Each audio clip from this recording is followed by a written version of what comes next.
ادامه کلیپ که توضیح داد که پوست چون کش ما بجنی اب پوست گری قیچی کنه به حالت چسبی جنی چسبی جنی کاملی را دیگه تا که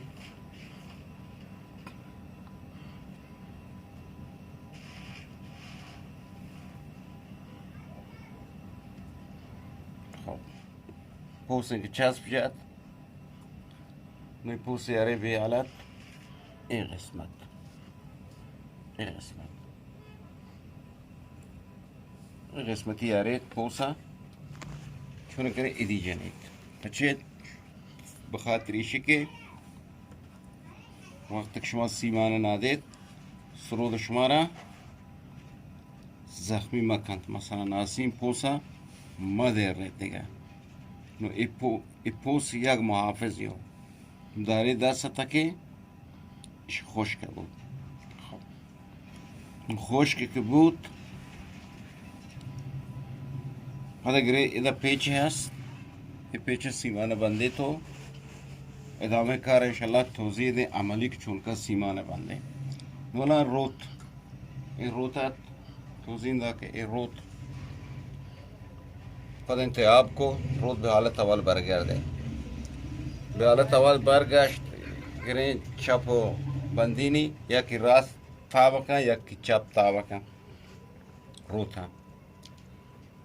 نو پده که پت یک پارچه نخی گره کشه تا روت و تبگره بندین خشک بود نو سروزی استفاده کنه این هم از توضیح روت حالا توضیح ده که مثلا خروکه همه مثلا زمان ته سرود نادید الان قبل از شکم نادینی یا توضیح دیم به ای حالتی منادید به حالت کشوی نادنگ بود چون نادنگ نبو خروک به حالت ناتنه بود دندانین کشوی بوره پدک سیمتارین که انشالله توضیح دیم در مورد روت توضیح در وقت روت شما نام کو به حالت بندی تی مثلا دوی سرانی گوت نخه نو گریت به حالت تابی کنه روت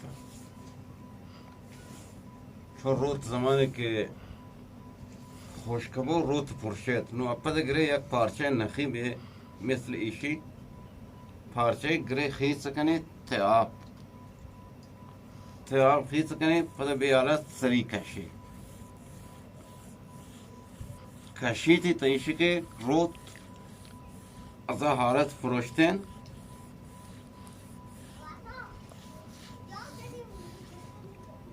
در بیاید مثلا زمانی که روت شما مثلا چی کنه این روت خشک بود روت که خشک بود نو پس دست جنه به حالت نم بی کنید به حالت آبی جنه تابی کنید تابش که کو پس این پارچه نم بکنه به حالت نو سری کشی تایشی که اگر مثلا تل پرز که روت هست آنده چیز سمه میگالد دیگه این روت هیچ وقت نسدید نه این روت پوشید چون دو مرحله این روت کار بوده این روت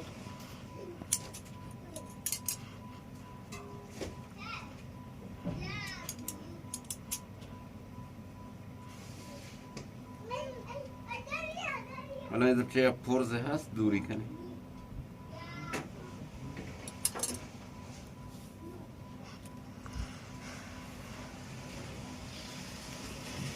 شک دوستان جو سکنن که مثلا روت که مای بنده پچه روت مای سدید دلیلی چیو دلیلی شو که روت شما خوش کو وقتی که روت شما خوش کو شما اره درست تاب نکنید این روت شما 100% سدید ولی مادام یک روت شما حالت استاندارد بود هیچ وقت روت شما نه خراب بود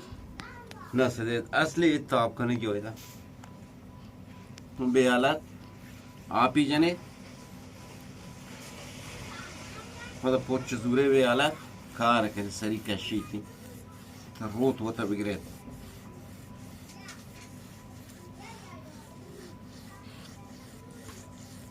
رود و تگرید آت تالی فرض که مثلا خشک بود ته رود منتا مجدد دیگه دوره ہیں اصلی تاب کنگی हो تاب کنگ روت سگ مهمه هر چی که شما ایده مثلا گشتر تاب کنی تو پدا همه روت نم بو باز پپشاری مکشی زمانی پپشاری کشی احتمالی حق بسدت آیسا آیسا تابی کنی تو بکشیتی تابی کنی بکشیتی رو تاب زوره و تگرید پدا بندیتی خوش کبو نو تسرودی استفاده کنی پچه قبلا ما توضیح داتا روتا چون که باشه کنه بله بعض دوستان جوز کرتا که ما مثلا متوجه نمیم چون که روتا مثلا مجدد بعض چی که خوش کو آره استفاده کنه حالا مرو عملی توضیح دیں که سرودی ها سیمتاری کنه نو انشالله از اولی که کلیپ گرفته ہیں تا آخرین کلیپ که سرود سیمتار باش توضیح دیں تا ایشی که ذهن دوستان برو به صورت عملی شما اول مثلا توضیح داتا فقط بعض از واجهه متوجه نبودته الله انشالله که وقتی کلیپان دیگه واجهه متوجه بین تو وقتی سرود توانن راحت سیمتار کنن تو ما پوس و شانه همه انشالله پا توضیح دیں چونکاش بنده سرودی هست انشالله پوسی بنده آرام توضیح دیں امید کنن که یک کسان کوئی کلیپ پسند قرار بگیرد الله گنجی رحمتانه